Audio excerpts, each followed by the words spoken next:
iniimbestigahan ang kaso ng umano'y kinidnap na 20 anyos na babae sa Maynila. Ang dalaga nagawang makatakas at makauwi sa kanyang pamilya. Yan at iba pa sa pagbabalita ni Mon Gualvez. Pasado hating gabi, kita sa CCTV ang tumatakbong babae sa Kirikada Street sa Maynila. Siya si alias Michelle na 4 na oras na noong pinaghahanap ng kanyang pamilya matapos umanong magsabing may humahabol sa kanya.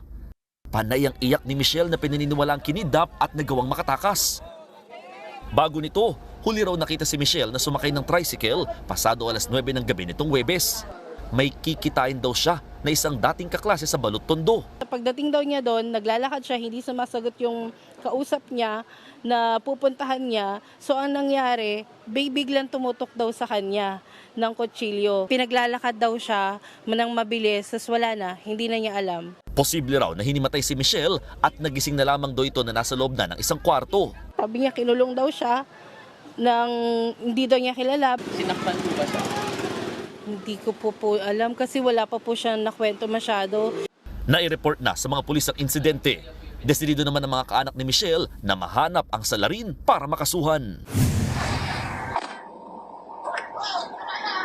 Sa Alabang, Muntinlupa, 2 round kick ang pinatama ng lalaking ito sa isang traffic enforcer Martes ng tanghali.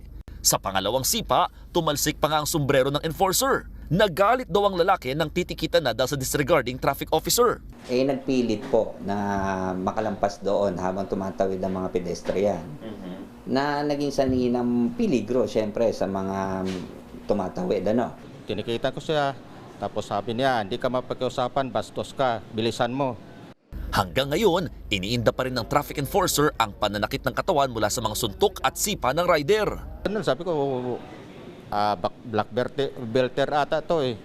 Kasi Bakit niyo po nasabi? sa action pa lang po niya po. Tapos may pasigaw-sigaw pa. Ganun po. Mismong si Mayor Rufy Biazo nang sumugod sa presinto para sermonan ang binansagan nilang boy karate. Alam ko may buhay kang sarili, pero yun na nga, dapat nga mas responsable ka eh. Dahil may anak ka.